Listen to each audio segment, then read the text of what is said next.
Entonces, leyes para la adoración y la redención. Dice la verdad central: las leyes de Dios que conciernen a la adoración y la redención enfatizan que nuestra reverencia a Dios debe ser reflejada en nuestro culto, en el uso de nuestros recursos y en nuestro ministerio a los pobres. Y el versículo clave está en Levítico 23, del 1 al 3, que dice: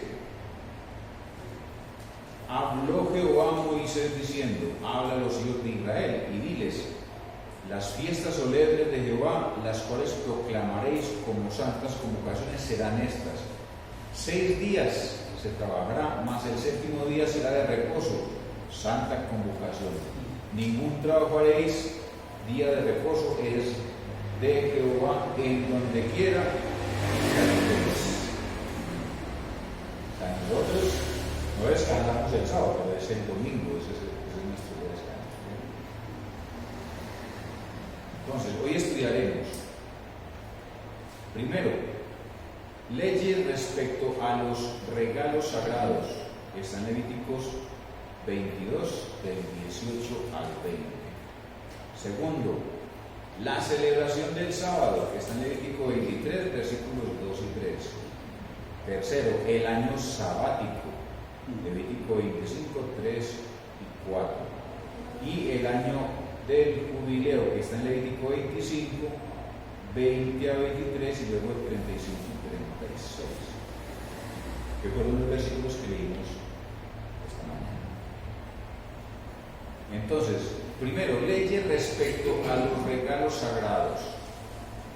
Dice Levítico 22, 18: habla a Aarón y a sus hijos y a todos los hijos de Israel y diles: cualquier varón de la casa de Israel o de los extranjeros en Israel que ofreciere su ofrenda en pago de sus votos o como ofrendas voluntarias ofrecidas en holocausto a Jehová. Las instrucciones que siguen respecto a la calidad de los animales que debían de usarse para los sacrificios están dirigidas no solo a los sacerdotes, sino a todo el pueblo, incluyendo a los extranjeros.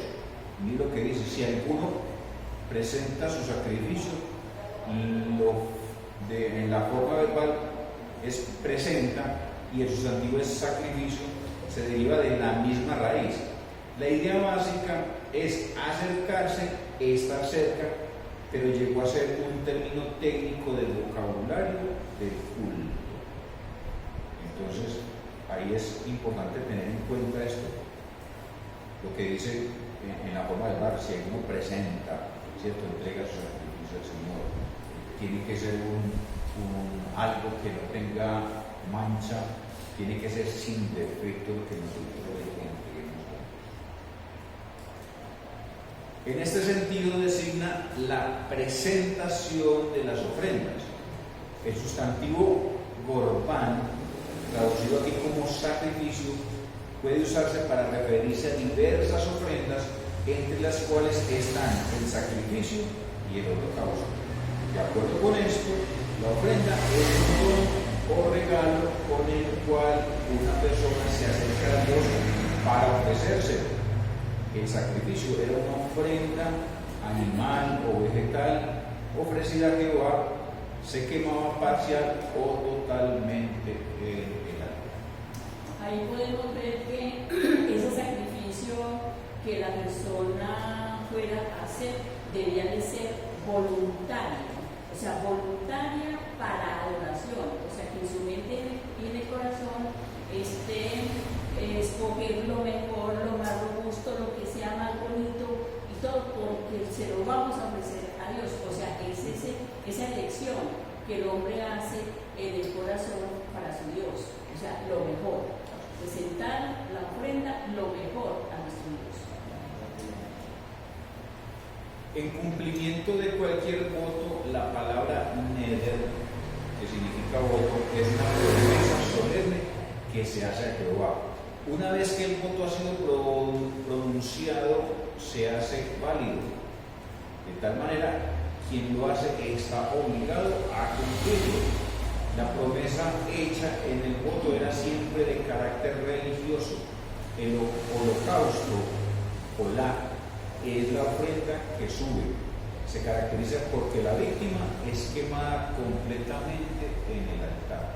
O sea, yo no sé si al Señor le gusta la carne asada, pero cuando esos sacrificios se hacían, ese olor subía y era un momento especial de adoración.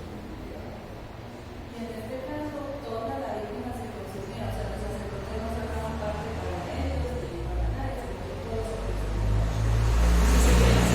Si se pensaba ofrecer, o sea, si en la mente y en el corazón del hombre ya decidió que va a ofrecer al Señor con amor y lo mejor, y no lo hicieron, ya lo que tuvo en cuenta, sino que el deseo que tuvo de hacerlo, y va a reclamarle el que no lo haga. Así es.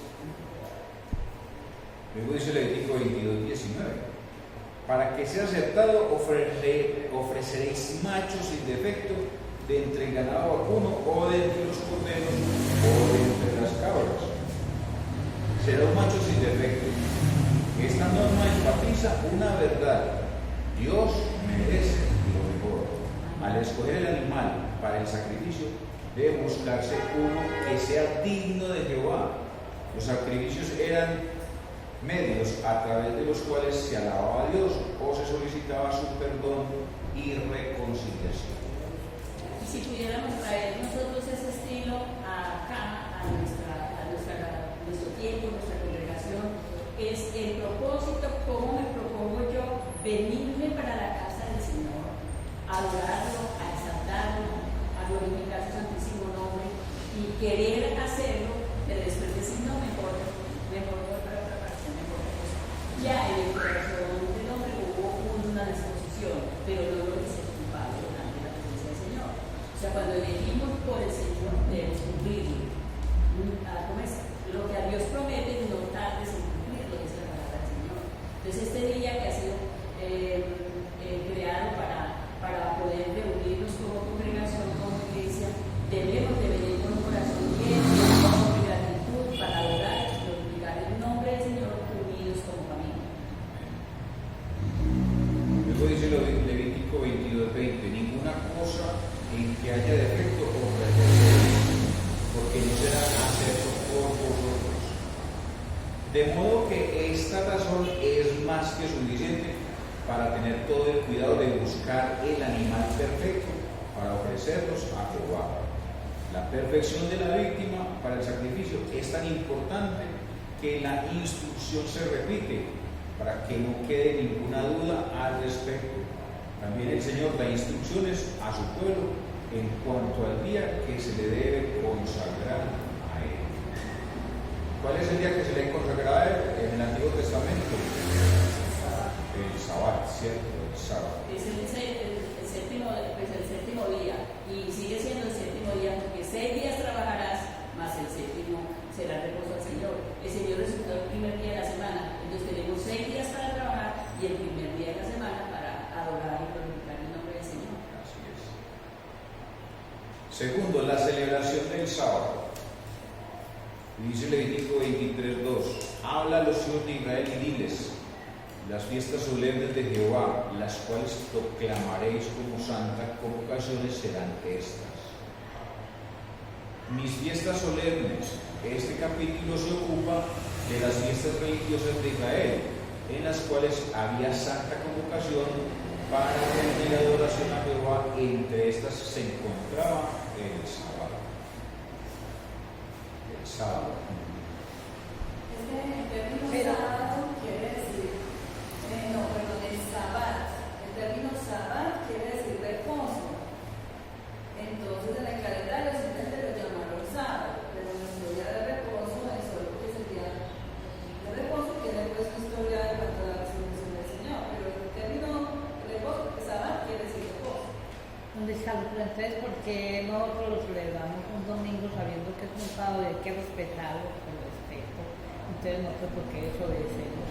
No glorificarlo el día sábado, sino el día domingo. No, sino que en el Antiguo Testamento se celebraba el sábado, el Shabbat, Sí, sí. el pueblo de Israel. Ah, Pero nosotros, como Jesucristo resucitó un día domingo, entonces por eso nosotros, como la iglesia, como el cuerpo de Cristo, celebramos a nuestro Señor el día domingo. Todos los apóstoles comenzaron desde esa época a hacer el culto en el día de la semana. Luego dice Levítico 23, 6 días se trabajará, mas el séptimo día será de reposo, santa convocación.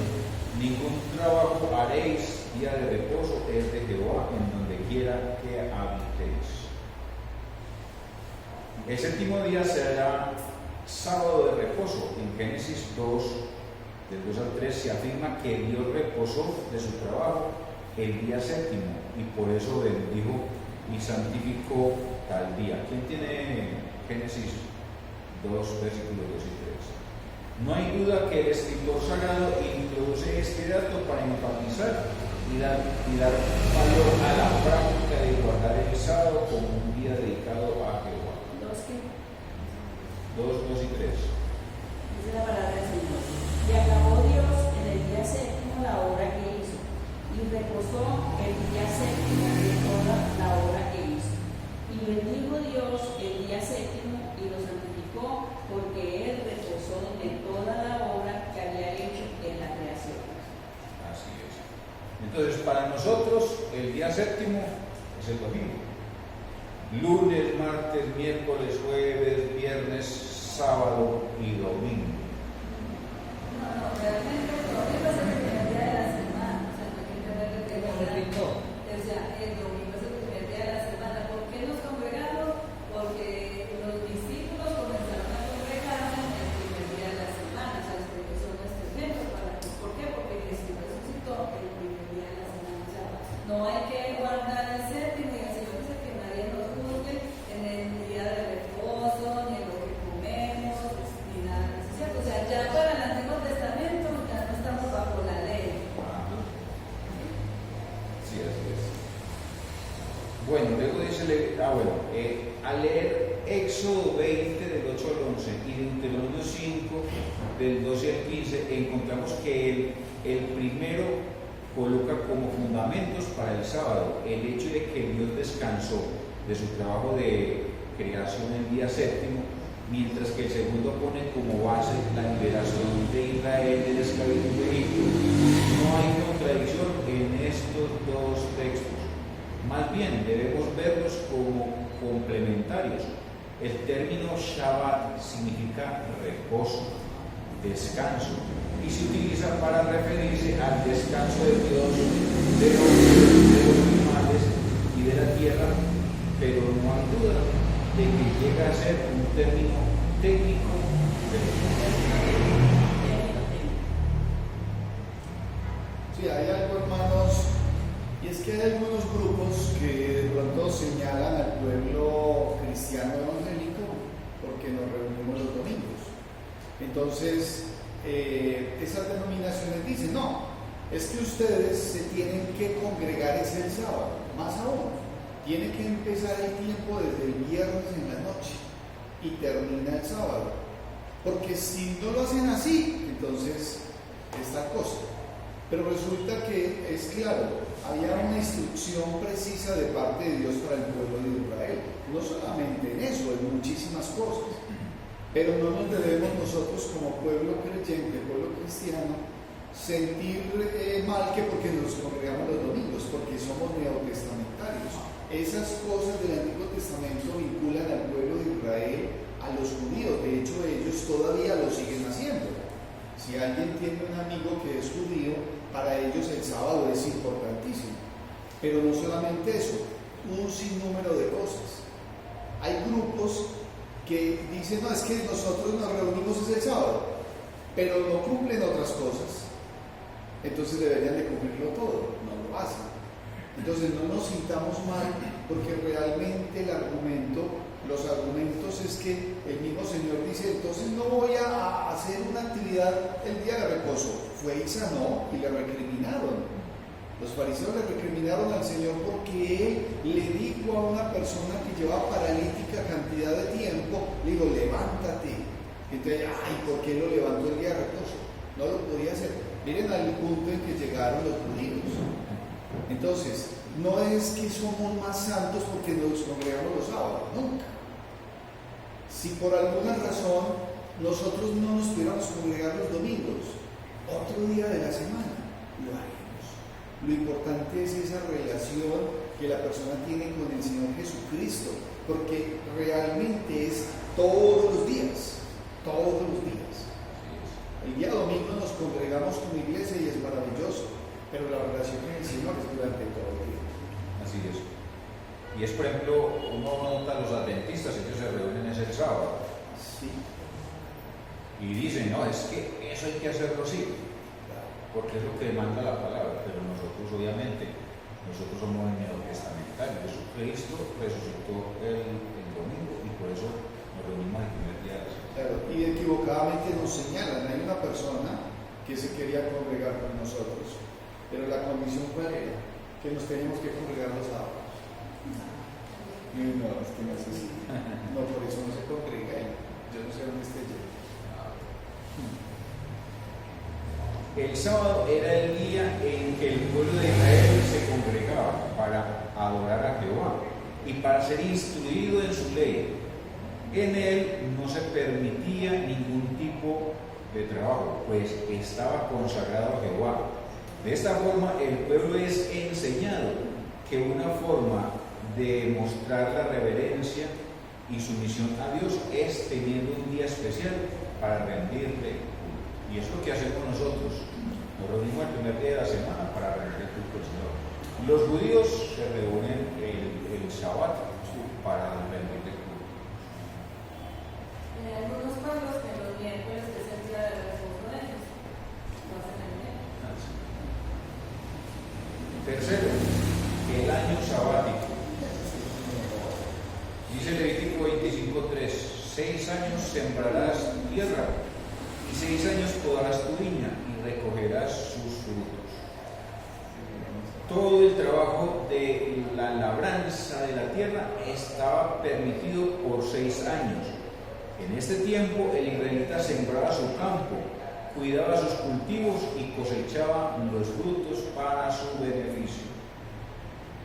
Luego Levítico 25:4, pero el séptimo año la tierra tendrá descanso, reposo para Jehová. No sembrarás tu tierra, ni podarás tu viña. El séptimo año será para la tierra un completo descanso. Literalmente dice un sábado de descanso, tal como había un descanso semanal para el hombre y los animales, también Dios instituyó un descanso para la tierra. Y hoy en día nadie deja descansar la tierra. Siembran y siembran y siembran. No hay un año sabático para la tierra. No la dejan descansar. Sí, hay una. Si la dejaran descansar, estaremos comiendo sábado de la América. Sí, hay una instrucción de tipo agrícola, pero con un fundamento y un propósito de parte de Dios. El mundo actual no va a ese ritmo, desconoce eso. Ahora, yo no sé ustedes en qué piensan cuando se dice el año sabático, porque cuando yo comencé a trabajar en el año 86-87, yo me acuerdo que yo escuchaba mucho, es que estoy en el sabático, y yo no entendía. Buenos días. No entendía, y yo decía, ¿cómo que en el sabático? No, es que este año yo no trabajo. Y entonces yo cada rato decía, ¿y cuándo va a ser el sabático mío? Y entonces el sabático, y la gente ha tomado esta instrucción como algo que hacen. Entonces dicen, es que yo he trabajado tanto tiempo y este año no estoy trabajando en su actividad. O sea, trasladan algo que el Señor determinó para que lo hicieran con la tierra. Nosotros vivimos una experiencia con los indígenas en el resguardo de Verachamí. Ellos dejan enrastrojar parte del Tajo, ¿sí? Y eso se ve feo. Y entonces los campesinos de la zona dicen, es que los indígenas son unos perezosos. Vea cómo tienen de rastrojado tal parte, vea el rastrojo de tal otro. Pero ellos, como indígenas, dicen, no, es que hay que dejarlo que se alimente otra vez la tierra. Bien, pues hermano, tranquilo. Bien, es que hay que dejar que la tierra vuelva y se alimente. Entonces Diana y yo nos miramos y decíamos, están llevando a la práctica lo que el Señor dice, sin que realmente sea que ellos están argumentados bíblicamente, pero lo hacen. Si hoy el mundo hiciera este tipo de cosas, como dice Diana, estaríamos comiendo otro tipo de alimento. Yo creo que la zanahoria sería más grande. Así es.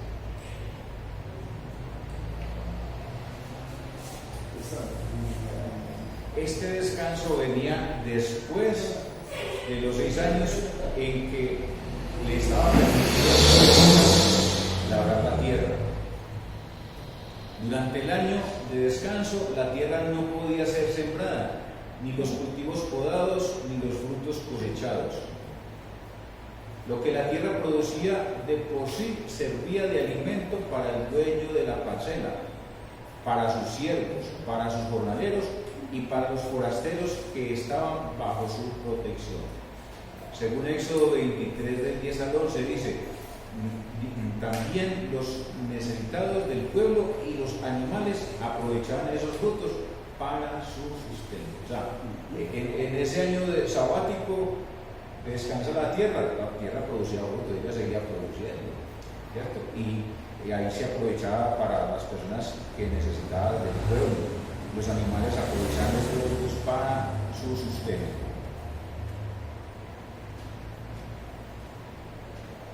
Este año servía para que la tierra, Levítico 25-24, pero el séptimo año será el año que la tierra tendrá descanso, reposo para Jehová. No sembrarás tu tierra ni podarás tu viña. Este año servía para que la tierra recobrara su fertilidad, de tal manera que siguiera produciendo abundantemente. Esta práctica tenía también el propósito de enseñar a Israel que los tiempos y la tierra son de Dios, y ve que Dios es quien satisface las necesidades de su pueblo. Así la tierra esté en un año en reposo, además del año sabático, Dios instituyó también el año del jubileo. Más que la geografía de que eso era para la tierra y no para fuera de la Unión, porque es que ¿quién trabaja la tierra? De cierto modo, igual las personas también iban a descansar ese año. Hacían otras actividades, pero sí descansaban de la labor. Sí, Claro. era parte. Sí, cuando el año del jubileo. Es que cuando hablan del jubileo, eso es muy chévere. Yo quisiera que hubiera el jubileo. El año del jubileo. Sí. Entonces dice Levítico 25:20, y si dijereis que comeremos el séptimo año, he aquí, no hemos de sembrar, ni hemos de recoger nuestros frutos. El año del jubileo se celebraba cada 50 años. Así pues, el año siguiente al séptimo año sabático, el jubileo no se podía cultivar la tierra. La pregunta lógica es, ¿qué comeremos el séptimo año? Cada 50 años. Cada 50 años. Y comería. Y luego dice Levítico 25:21. Entonces yo os enviaré mi bendición el sexto año, y ella hará que haya fruto por 3 años. Dice la importancia de la administración. Dios le daría para que tuviera todo el año, pero había que ser buen administrador. No nos podemos gastar todo lo que ganamos y nos gastamos en tonterías por ahí cuando vamos a tener tiempos donde va a ser más escasa la provisión. Entonces son las formas como el Señor nos deja para ser buenos administradores. Así es. Qué obedientes. Habrá fruto para 3 años. Dios promete proveer para su pueblo durante 3 años. Así los israelitas tendrían siempre presente que su sustento proviene del Señor. Levítico 25-22. Y sembraréis el año octavo y comeréis del fruto añejo hasta el año noveno. Hasta que venga su fruto, comeréis del añejo. Hasta que llegue la cosecha del nuevo año. Aunque el hombre no labre la tierra, Dios hará que ésta produzca en abundancia, de tal modo que aún en el noveno año se estaría consumiendo la cosecha anterior. O sea, esas son las bendiciones de Dios. Luego dice, Levítico 25-23, la tierra no se venderá a perpetuidad, porque la tierra mía es, pues vosotros forasteros y extranjeros sois para conmigo. Y eso sigue siendo vigente. Uno ve que la gente compra y compra tierra y compra y se quiere adueñar absolutamente de todo. Y no, la tierra no le pertenece a nadie, la tierra es del Señor. Y sí, que compramos esta tierrita, la cultivamos, lo cultivamos manejar, pero esas extensiones de tierra tan exageradas, cuando realmente no hay un propósito de vivir en ese lugar y de saber manejar esa bendición que es la tierra. Y Dios nos manda a nosotros que no nos apoderemos de la tierra, que simplemente tengamos el lugar donde vivamos, si hay que sembrar una cosita que podamos sembrar de todo eso, pero la tierra pertenece al Señor, porque es dueño, es del Señor, y eso es muy claro. Así es. La tierra es mía, por eso no se puede vender definitivamente a nadie. De esta manera se enfatiza que el hombre solo es un mayordomo de Dios, quien es el dueño de la tierra. Dios no ha renunciado a su derecho de propiedad de su creación, solo ha permitido que el hombre saque provecho de la tierra, obteniendo de ella su sustento. La sabiduría de Dios. Luego dice Levítico 25-35. Y cuando tu hermano empobreciere y se acogiere a ti, tú lo ampararás como forastero y extranjero, vivirá contigo. Y luego 25-36. No tomarás de él usura ni ganancias, sino tendrás temor de tu Dios, y tu hermano vivirá contigo. Tal como Dios ha mostrado su bondad para con Israel, también cada israelita ha de extender su misericordia para sus compatriotas que no tienen lo necesario para su sustento. Quien estaba disfrutando la bendición de Dios debía amparar y hospedar a su hermano empobrecido. Además, debía facilitarle los medios para que pudiera sobrevivir. Y es una condición de nosotros como cristianos. Hombre, hay una persona con alguna necesidad, venga, yo le puedo ayudar. Desde mi corazón, que el Señor me pone en mi corazón, eso va, yo puedo ayudar. Bueno, dentro de lo que es la parte del jubileo, era un tiempo esperado. Yo creo que era un tiempo esperado por muchas personas. De repente habían vendido sus propiedades y la ley les establecía que podían recuperar sus propiedades. De pronto estaban en una situación, pero era un tiempo de perdón, era un tiempo de restablecer para que a todos les fuera bien, porque entendieran que es que el Señor tenía control sobre todo y que la tierra era para labrar, que habían unas manos para trabajar, pero que esa tierra era para ellos y que iba a ser bendecida y el fruto de la tierra iba a ser bendecida. Y de hecho, cuando el pueblo de Israel ha hecho esto, les ha ido muy bien. Les ha ido muy bien, pero muy, muy bien. Cuando uno mira la situación actual, los países, hay muchos países que han tomado el concepto del jubileo. Yo recuerdo que en algún momento se habló cuando había con la Iglesia Católica Romana el concordato, entonces el jubileo, y resulta que el jubileo determinaba que los presos se les iban a quitar, a restar años de cárcel. ¿Por qué? Porque es que estamos en jubileo. Y de hecho se les rebajaron penas, que porque estábamos en jubileo. Entonces, es una práctica usada de una forma, diría yo, inapropiada en muchos pueblos también. No es así. Obviamente, cuando miramos la actitud del creyente, del cristiano, yo creo que uno debería estar en jubileo permanente. Porque llega un momento donde hacemos alguna acción y vemos que esa persona realmente está, como decimos vulgarmente, ahogada, no tiene cómo, no tiene con qué pagarnos, y yo no tengo que estar siendo tropiezo para esa persona. Y ahí, hermanos, es donde con el corazón y con toda sinceridad hay que decirle ya, hicimos su camino y el Señor nos bendice. Yo creo que eso es algo que hacemos, lo hemos hecho en muchas ocasiones, pero obviamente es una instrucción que para el pueblo fue de gran bendición. Así es. Bueno, aplicaciones de estudio. Primero, la calidad de nuestras ofrendas denota el concepto que tenemos de Dios y nuestro grado de sumisión a Él. Los animales usados para los sacrificios debían ser perfectos, pues eran ofrecidos a Jehová, quien es perfecto en grado sumo.